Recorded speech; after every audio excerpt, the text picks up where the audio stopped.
Zdravím vás tuto z gaučika dneska nie z venčenia a po dlhej odluke, po dlhej pauze.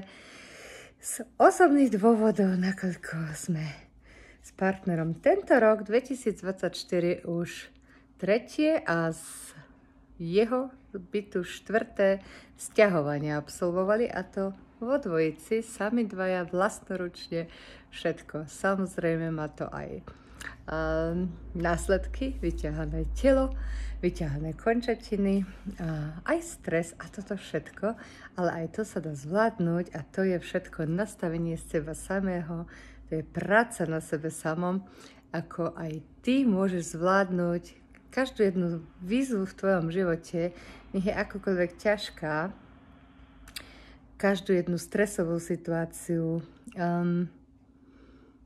jednoducho všetko, čo prichádza dennodenne do nášho života, či to pozitívne alebo negatívne, dokážeme zvládnuť, keď sa na to nastavíme. Čo to znamená toto nastavenie? Pre toho, kto tomu práve nerozumie, to, ako na to reaguješ, to, ako zareaguješ na tú situáciu, pretože môžeš rôznymi spôsobmi reagovať. A ja sa teraz povenujem chvíľočku len dvom z toho, a to, že zareaguješ stresom negatívne, prepadneš panike, strachu, cítiš sa bezmocne, nevieš si možno rady pomoci. Alebo jednoducho, aj napriek tomu, že tá situácia môže byť ťažká a že si toho vedomý, že to je ťažké,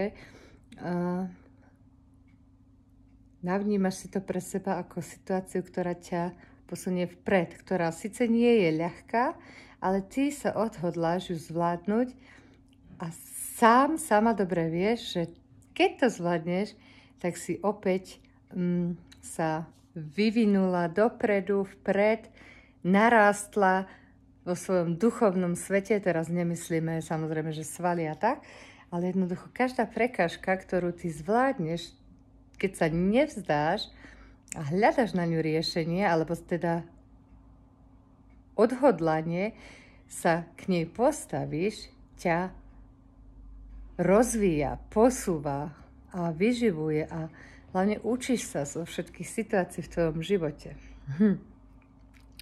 My sme ľudia zvyknutí posudzovať všetko a dávať významy veciam a posudzovať situácie, ľudí a tak ďalej. A tieto situácie sme zvyknutí posudzovať dvomi spôsobmi. Pozitívne, negatívne, hej? Alebo teda dvomi posudkami. Je to buď pozitívne alebo negatívne, neutrálne. Tomu sa v podstate ani nikto nevenuje. Ale žiadna situácia nie je ani pozitívna, ani negatívna, pretože tá situácia len je. To, či je pozitívna alebo negatívna, či ťa stresuje, alebo ti robí radosť, o tom rozhoduješ ty. To je to tvoje nastavenie. To je to, ako sa ty na to pozeráš, na tú situáciu a ako sa odhodláš ju vnímať. Keď mi niekto povie, ja mám teraz tak veľa stresu, nemám sa až tak dobre, pretože táto hektika dnešnej doby, veľa toho, čo musíme vnímať, čo musíme robiť a tak ďalej.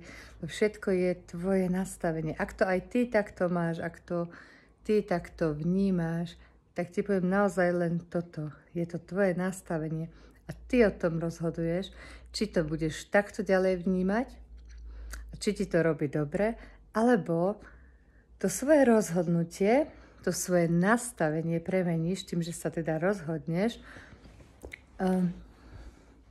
tie situácie brať, ľudí aj brať v svojom živote jednoducho ako príležitosť k svojmu rastu. A o tom všetkom naozaj rozhodujeme my sami. Tak ako som povedala, že my posudzujeme výzvy v živote, situácie, pocity, momenty, všetko posudzujeme, pretože sme tak naučení. Ale skús to aj ty odteraz, alebo skús to proste na jeden deň. Nič neposudzovať, ani druhých ľudí. koľko z vás to poznajú, alebo koľké, teraz sa idem s nami ženami rozprávať, koľko z vás to poznajú, alebo robia dokonca samé. Priznajte sa, buďte k sebe úprimné, nemusíte to tu písať, alebo to niekomu vysvetľovať, ale jednoducho same pre seba. Ruku na srdiečko a priznaj si sama sebe.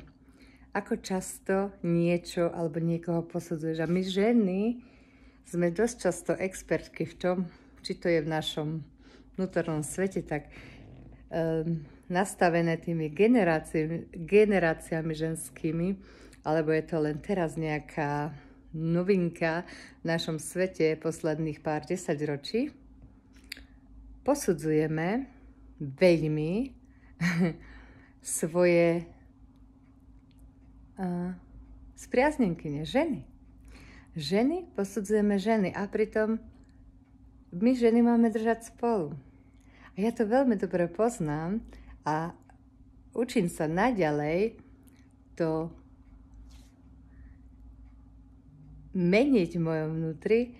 Učím sa byť prajúca, učím sa byť láskavá, učím sa byť tá, ktorá dopraje, učím sa byť tá, ktorá fandí aj druhým ženám. Pretože, ako som s tým začala, tak to teraz dokončím. My ženy posudzujeme, kritizujeme, ohovárame druhé ženy. Samozrejme aj mužov a tak ďalej, proste ľudí, ale ženy. Ale prečo to tak je? Nad tým sa musí zamyslieť, pretože vždy je to naše zrkadlo. Ak tomu rozumieš, teším sa, ak nie, napíš mi, vysvetlím ti to. Keď sa naozaj začneme nalaďovať na seba, aby sme sa inak nastavili, začneme sa rozvíjať a ideme na túto cestu sebalásky, tak začneme aj tie situácie vnímať nie ako stresové, ale proste ako situáciu, ktorá je tu pre mňa, ako môj dar, aby som sa rozvinula, aby som zvládla. A ja som toho presvedčenia, že do nášho života vždy prichádzajú momenty, ľudia a ako stále hovorím, tie príležitosti a situácie, ktoré k nám prišli preto, že my sme pripravení zvládnuť. Či sme si toho vedomi alebo nie, som presvedčená, že sme v tom momente, keď sa to deje, keď to prichádza, keď to je pri nás, v našom energetickom placi, svete, tak to je tu práve vtedy, keď my sme pripravení a naozaj schopní túto situáciu zvládnuť alebo tohto človeka prijať. Tento človek nás má niečo naučiť, takže ber to aj ty, všetko v svojom živote, ber to ako tvoj dar, ako tvoju príležitosť na tvoj ďalší rozvoj, na rozvoj tvojho potenciálu, na rozvoj teba samého. Je to veľmi pekné, keď to ľudia začnú chápať. A pondelok som mala, proste pred pár dňami som mala stretnutie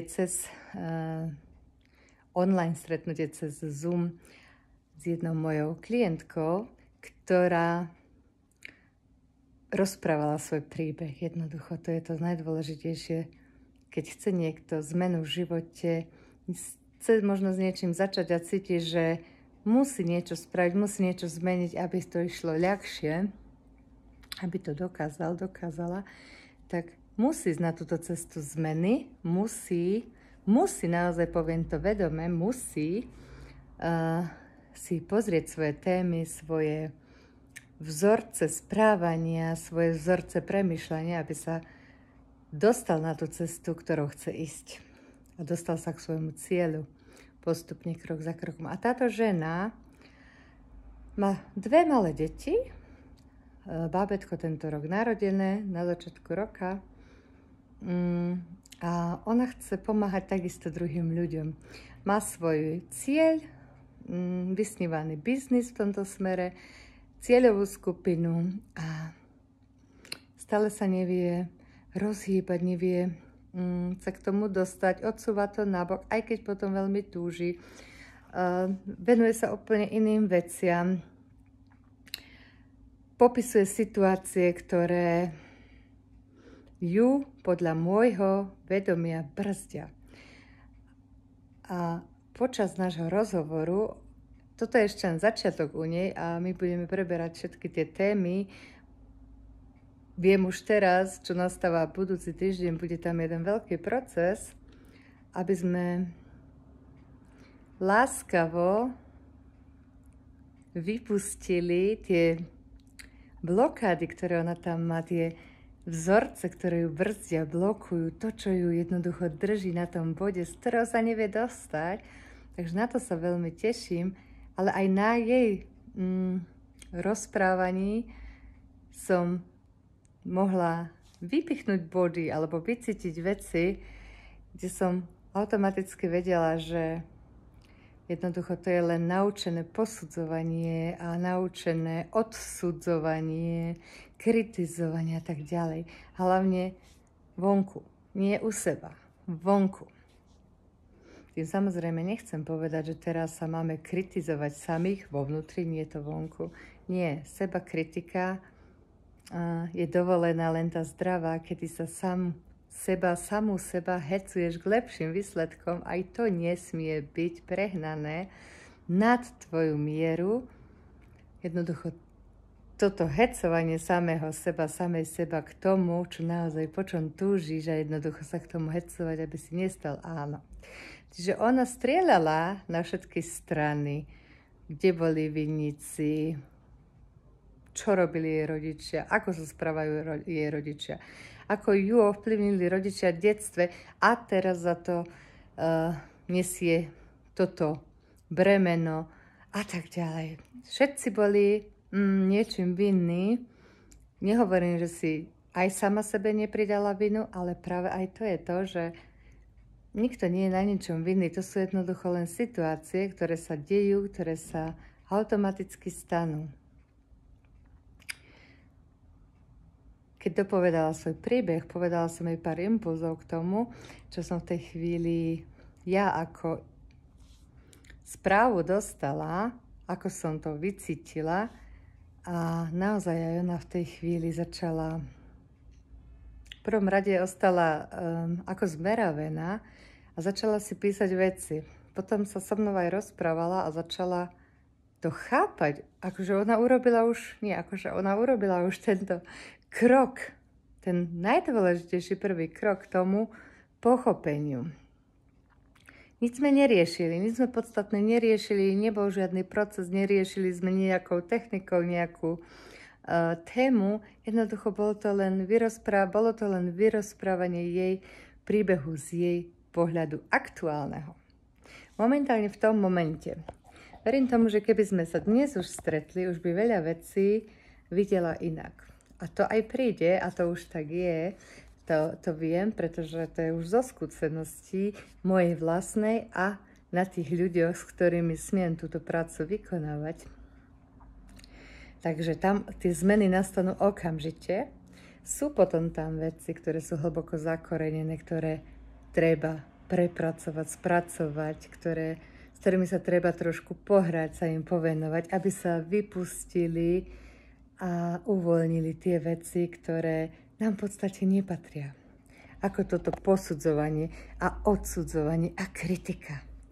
Takže aj ona pochopila v tom momente, že to, že dáva vinu svojim rodičom za to a za to a za to a za to a preto žije teraz, lebo ten a tá je úplne zbytočné, laicky povedané, ale aj nie, pretože si to teraz uvedomila.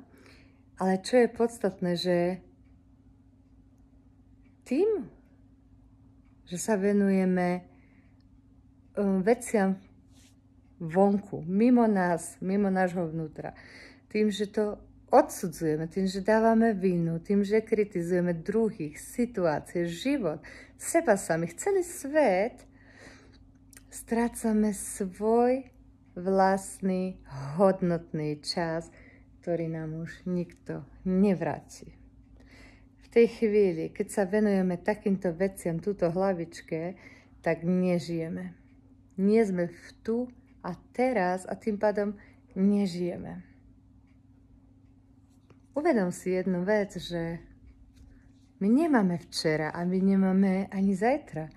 To sú dni, ktoré proste nastanú po tomto dni, po tejto chvíli, nastane tá ďalšia chvíľa, ale tá predtým tu už tiež nie je. Áno, je to čas nášho života,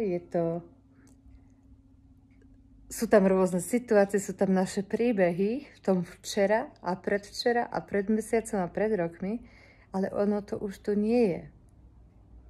A ako keby to tu ani nebolo. Pretože keď to teraz žiješ, si v tu a teraz. Keď si už zajtra, v tom dni, tak to, čo si teraz žila, už je tiež preč. A už to nedokážeš ovplyvniť. Ale my sa stále vraciame k tomuto tým, že tie situácie vyťahujeme. Tým, že im dávame význam. Tým, že stále dokola melieme to isté a priznaj sa, daj si ruku na srdce, či to tak nerobíš. A keď nie, tak ti gratulujem, si šťastný, najšťastnejší človek. Možno zase máš nejaké iné muchy. Ale tým jednoducho strácame tento čas. Tu a teraz. To je to jediné, čo máme. Tu a teraz. A len v tu a teraz môžeme žiť. Môžeme svoj potenciál rozvíjať. Môžeme kreovať. Môžeme jednoducho tú tvorbu robiť, čo chceme. Môžeme sa venovať svojim deťom, môžeme sa venovať svojej rodine, svojmu partnerovi, svojej partnerke. Nedá sa to včera a nedá sa to zajtra. Zajtra nemusí byť. A včera už je minulé. Minulosť je minulá, pretože už tu nie je. Tu a teraz. Bez posudzovania, bez odsudzovania, bez kritizovania, bez lamentovania, že práve preto vyzerá tvoj život tak a nemáš šťastný život, nemáš šťastné partnerstvo, stále sa ti stáva to isté a blá, blá, blá, blá. Prečo to tak je? Pretože nie si v tu a teraz a plus samozrejme rôzne témy. To nehovorím, že to je také jednoduché, ale začni minimálne tým, že stráviš jeden deň bez týchto zbytočností. Stráviš jeden deň tým, že budeš len žiť. Že budeš dýchať, že budeš vnímať, ale nie vnímať, kto čo robí, ako, prečo, za čo, čo. A tá suseda kráča, pa. Začni vnímať seba. Svoj dých, svoje srdiečko. Začni vnímať okolie, prírodu, zvieratá, čo sa deje okolo teba, ale takisto nie v tom, že pozoruješ, kto čo robí a čo sa kde stalo. Jednoducho len vnímať. Ako sa hýbe všetko okolo teba, ako to žije. Ako sa ľudia, žiaľ, so sklopenou hlavou kam si ponáhľajú. Ako sme na seba zlí. Ako si nedoprajeme nič, lásku, šťastie, peniaze. Prečo? Pretože to chceme sami. Dopraj si to a dopraj to aj druhým. Vnímaj. Začni jeden deň už s tým, že ráno pri prebúdzaní, skôr ako vstaneš z postele, si povieš, dnes je môj najkrajší deň. A rob to každý deň a zmeníš svoj život. Neposudzuj, vnímaj. Vnímaj seba, vnímaj svoj dých, vnímaj svoje tlčujúce srdiečko, svoju centrálu. Vnímaj okolie, vnímaj druhých, vnímaj ich pocity. A vnímaj aj svoje pocity. A daruj im lásku, daruj im pozornosť v tom dobrom, aj keď je to negatívny pocit podľa posudzovania. Vyskúšaj si takto jeden deň a vyskúšaj si za tým hneď druhý. A hlavne toto, že si pri prebudzaní povieš, dnes je môj, nie bude. Alebo chcem, dnes je môj najkrajší deň, tým si v prítomnosti, nie v minulosti, nie v budúcnosti. Tým si v prítomnosti, v tu a teraz. A dokážeš aj všetky veci jednoducho inak vnímať. To bude to tvoje nastavenie. Najkrajší deň znamená, že aj keď príde nejaká výzva, ktorú musíš riešiť, ty máš napriek tomu najkrajší deň a si pripravená toto vyriešiť. A poviem ti jedno, keď to začneš robiť a keď to nevstáš po druhom, po treťom dni, tak budeš mať vždy ten najkrajší deň, pretože dnes je najkrajší deň, je aj zajtra, pretože to zajtra je automaticky dnes.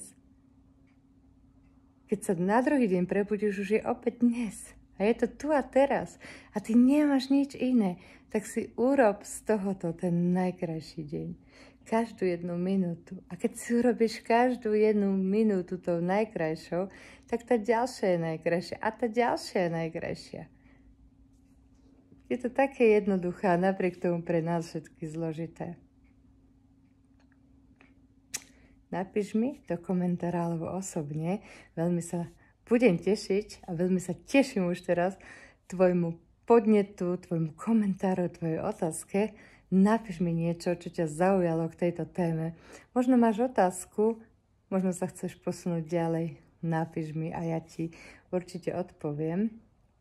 Tejto téme sa rada povenujem opäť, pretože od toho sa odvíja všetko. Od toho sa odvíja tvoje zdravie, od toho sa odvíja tvoje partnerstvo, vzťahy v rodine, vzťahy na pracovisku, práca celkovo, od toho sa odvíja aj tvoj stav v peňaženke a jednoducho všetko. Takže začni s pozornosťou k sebe samému, k tomuto okamžiku a kritika, posudzovanie a odsudzovanie. Nepoviem, že ich zahodíme alebo že ich dáme preč, ale ich s láskou vypustíme. S láskou opustíme tento vzorec správania, poďakujeme sa mu za to, že nám to teraz nejakým spôsobom slúžil, tento vzorec, a vytvoríme si nový vzorec. A ja sa teším na teba na budúce, možno opäť pri podobnej téme. Hlavne, ak máš nejaký podnet alebo otázku, napíš mi, ja sa veľmi na to teším. Maj sa krásne, čau.